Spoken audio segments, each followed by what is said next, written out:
नेताजी सुभाष चंद्र बोस पर बीजेपी की जो स्ट्रेटेजी है उसको मैं एक्सपोज करने जा रहा हूं। आजादी के आंदोलन के नायकों में किसी को बेहतर या फिर किसी को कमतर बताने की जो प्रवृत्ति है ना, पहली बात ये तो मानता हूं मैं गलत। ये जो मुहिम लगातार चलती है कि नेहरू को कमतर बताने की चलती है ना, ये बात सिर्फ यहां तक सीमित नहीं है, बल्कि उन्हें खलनायक साबित करने के लिए जो पूरी फौज जो व्हाट्सएप पे लगी हुई है। ये पहली बार ऐसा नहीं हो रहा है, लगातार होता आया है। इससे पहले नेहरू को सरदार पटेल से कमतर साबित करने का प्रयास हुआ था, आपने सुन रहे थे। यहां एक बात आपको बतानी जरूरी है कि गांधी जी को भी सरदार भगत सिंह या फिर चंद्रशेखर आजाद जैसे क्रांतिकारियों का मार्ग बिल्कुल पसंद नहीं था। लेकिन इसका मतलब क्या यह हो जाता है कि भारतवासियों को भी ये क्रांतिकारी पसंद नहीं थे, या उनके लिए श्रद्धा में या कोई कमी थी? आजादी के आंदोलनों के महायज्ञ में हर किसी ने अपने अपने तरीके से आहुति दी थी, बलिदान दिया था। इसलिए किसी को कमतर या फिर किसी को बेहतर बताने की सोच ही सबसे छोटी सोच मानी जाती है, यूं कहूं तो संकीर्ण सोच है।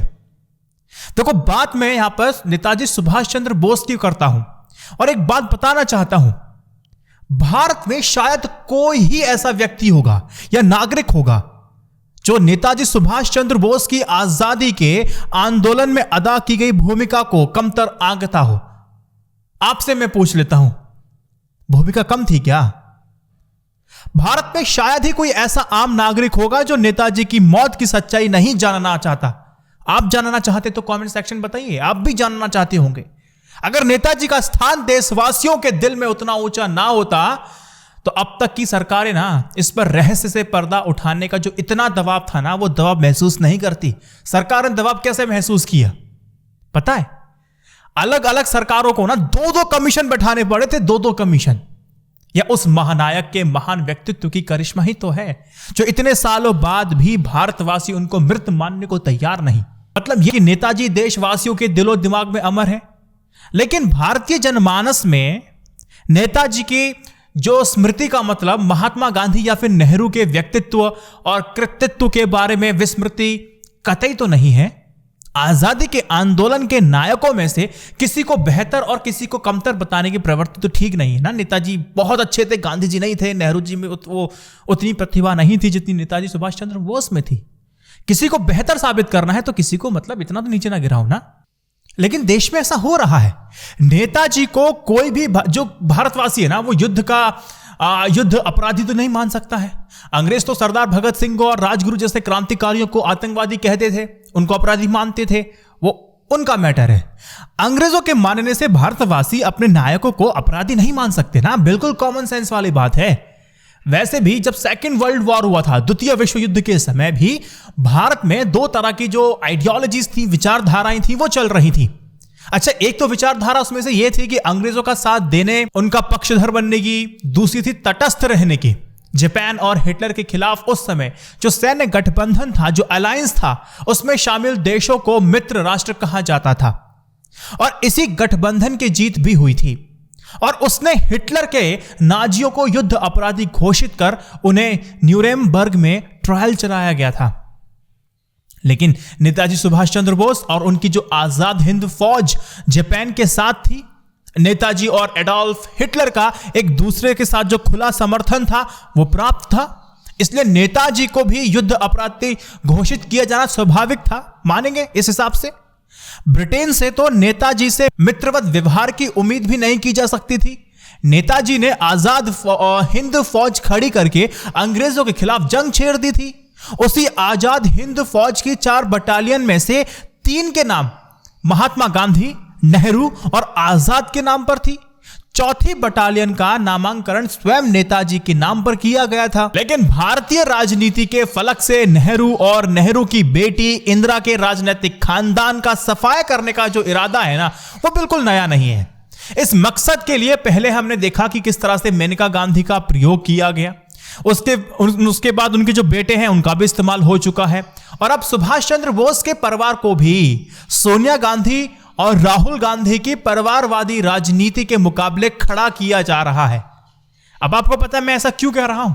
क्योंकि नेताजी के पड़पोते चंद्र बोस को भाजपा में शामिल किया जाना इसी मुहिम का एक हिस्सा मानना चाहिए। राजनीति में कोई भी चीज यूं ही नहीं हो जाती। नेताजी के मामले में ना तह तक पहुंचने से पहले ही भाजपा समेत जितना भी संघ परिवार है, राय 52 के आसपास है पूरा संघ परिवार के लोग ना जिस तरह से प्रलाप कर रहे हैं, उसको देख करके तो यही लगता है ना कि जो उनकी रुचि है वो सच्चाई जानने से अधिक नेहरू को खलनायक साबित करने की है, ताकि भारतीय राजनीति के फलक से नेहरू गांधी परिवार की जो छाया है, जो अमिट छाप है, उसको मिटाया जा सके। अरे देखा जाए ना कि ये नेताजी के कंधों पर बंदूक रख करके सोनिया गांधी पर निशाना साधने का प्रयास ही तो है। इससे पहले इसी संघ परिवार ने इसी मकसद से सरदार पटेल की प्रतिमा स्थापित करने के लिए गांव-गांव जाकर के ना एक लोहा एकत्रित किया था, इकट्ठा किया था। अरे कौन नहीं जानता कि पटेल जनसंघी नहीं थे बल्कि कट्टर कांग्रेसी थे, लेकिन इस्तेमाल किया गया था ना, आज उन्हीं का इस्तेमाल किया जा रहा है। उन्हें भी आरएसएस की विचारधारा रास नहीं आती थी। ऐसे ही कांग्रेस के प्रति संघ परिवार का अचानक जो प्रेम उमड़ के जो आ रहा है ना दोस्तों, आपको पता होना चाहिए निरुद्देश्य नहीं है ये, बल्कि नेहरू को पटेल से कमतर साबित करना ही था। ये दाव चल नहीं पाया तो अब महानायक के अदृश्य कंधों पर बंदूक रख दी गई है, जिसे कभी नेहरू का प्रतिद्वंदी माना जाता था। ध्यान दीजिएगा इस शब्द पर। लेकिन वो भूल रहे हैं कि अगर नेहरू को आधुनिक भारत के शिल्पी की भूमिका देना एक भूल थी तो यह भूल किसी और की नहीं बल्कि स्वयं राष्ट्रपिता महात्मा गांधी की थी। अगर मोदी जी को नेहरू को खलनायक अगर बनाना है या फिर नकारा साबित करना है समर्थकों के द्वारा, तो पहले महात्मा गांधी को खलनायक साबित करना पड़ेगा। और कोशिश की गई थी तो अंतर्राष्ट्रीय से जो टिप्पणी मिली उससे फिर सधना पड़ा इन लोगों को। काबिल गौर यह है कि जिन लोगों से नाथूराम गोडसे की आराधना छिपाए नहीं छिपती है, वो भी इन दिनों नेताजी की माला जपते नजर आ रहे हैं। तो राजनीति में कोई कुछ यूं नहीं होता था। सुभाष चंद्र बोस के पड़पोते का इस्तेमाल राजनीति में इस चीज के लिए किया जाएगा। मेरी बात को अपने एक सबकॉन्शियस माइंड में डाल लीजिए, खबर आपको मिलती ही होगी। इस वीडियो को 3 व्हाट्सएप ग्रुप में शेयर कीजिए और उनको बताइए कि राजनीति में ये होने वाला है, भविष्य मैंने बता दिया। जय Hind, Vande Mataram, stay updated, stay educated, सत्यमेव जयते। नमस्कार।